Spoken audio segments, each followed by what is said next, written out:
Remember when Disney was good at providing entertainment to a broad audience that was timeless and endearing and delivered a moral baseline of good versus evil? Well, I do. Yet now Disney releases things that are easily mocked and are regularly featured on things like South Park to be laughed at. Oh boy, that Pandaverse was something, wasn't it, Grant? You sound like a white male trying to reestablish the patriarchy. On top of all of that, the miserable Mouse House is suddenly grappling with a nightmarish schedule shuffle and a load of upcoming content that really nobody wants. This unsettling scenario isn't a plot from another dismal Disney movie, it's the reality that Disney is currently facing. And I'm not gonna lie, I'm absolutely here for it. So buckle up as we run down the extent of the mess that Disney is facing at the moment. Let's buckle up. Here we go. In a not at all shocking turn of events, Disney's release schedule gets discarded and remade, with the convenient excuse out there that the ongoing writer's strike and legal troubles of, well, one particular actor is the cause of it all. Now that's rich because they're all becoming a laughingstock due to terrible leadership from within their ranks. Most importantly, Bob Iger. But more on that in a minute. We're starting to see the ripple effect of Jonathan Majors' personal turmoil, and that's where we should start. And it's no surprise that Disney's Searchlight Pictures has decided to postpone the release of Magazine Dreams, the actor's critically acclaimed Sundance drama that, was their best chance at an award this year.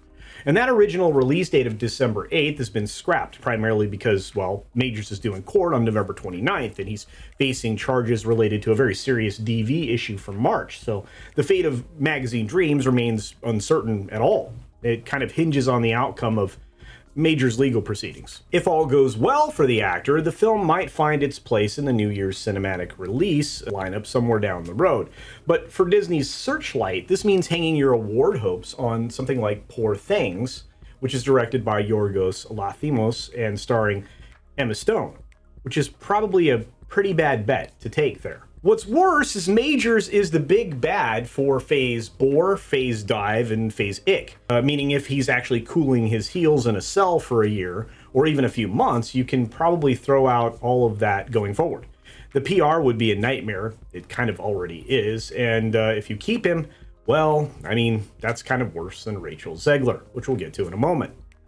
However, the real gloom and doom in the Disney realm, and to be intellectually honest, all the studios, to be fair, because it's the writer's strike. The strike's repercussions are nothing short of a cinematic reshuffling for most everything for every studio. But with Disney's 2024 film releases, there's an added bit of suffering as much as the cinematic and television material actually needs a complete overhaul.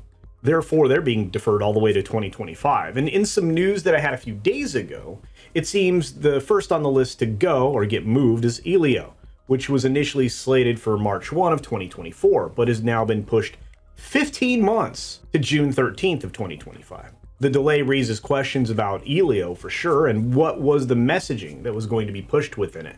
Are they really starting to respond to the, well, outcry of stop being political? We'll see. What's really weird about that film, though, is that the trailer was dropped on June 16th of this year. So it's pretty done. That's a major rework, if not a complete redo. Similarly, the release date of Snow White, starring Rachel Zegler, that's getting a full year push, and it's probably going to put Rachel in that dress for a lot more days, 18 hours a day, just wandering around in it. So the future is pretty clear. There's a lot of reshoots on the table. And once again, to be completely honest, I guess it's not a full year. This substantially controversial film that nobody asked for has moved from March 22nd, 2024, March 21st, 2025. So yes, that's 364 days, but hang on. Isn't there a leap year in there somewhere? Isn't 2024 a leap year? It doesn't matter. This film has a very liberal coating of flop sauce on it already, so it's pretty much doomed. Incidentally, to celebrate the newest divisive celebrity clown out there, check out our Che White and Weird t-shirts over on beachpunk.us, because, hey, I own that. Well, there's an awful lot of great gear there as well. Talk about self-promotion. Anyway, to continue, Disney Studios proper has not escaped unscathed either. They have an Untitled Disney picture that was initially set for February 14th, and that's been moved to April 5th, 2024, creating further confusion in the midst of the strike's chaos. And to be frank, I'm also confused because Disney still reserves slots for Untitled projects.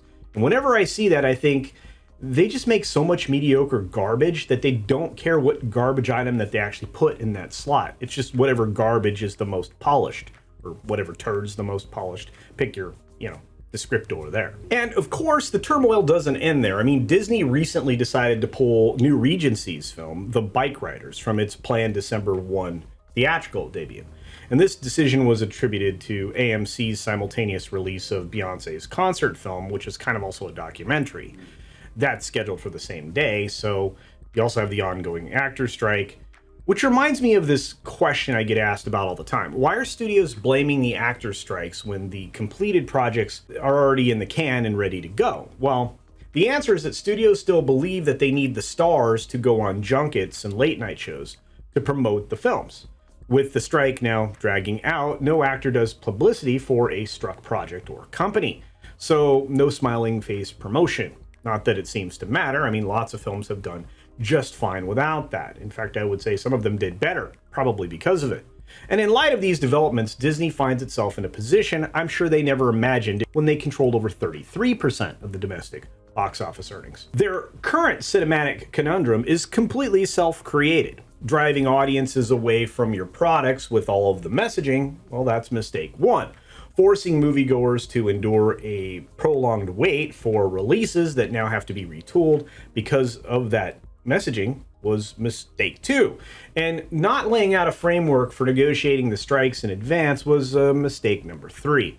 And I think that third one is driving them to reconsider the impact of an ongoing actor strike on the industry. These unfortunate yet predictable events cast a somber shadow over Disney's future in the entertainment world. And I know that sounds rather dire and maybe hyperbolic, but I don't think it is. This is raising concerns about the tolls that these delays will take on both the studio and the audiences. Or what's left of their audiences anyway. The other studios might be alright, although, woof, Aquaman looks rough. For now, I guess that leaves us with some questions, though. And as Disney dallies around with another visit under the $80 stock value, how will the act of moving and retooling films be looked at by their investors?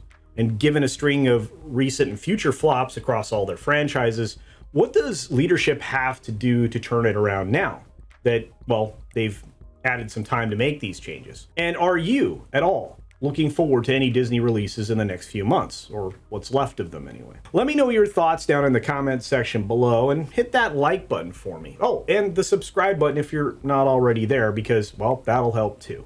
Please take care of yourself, take care of others, and until next time, see ya!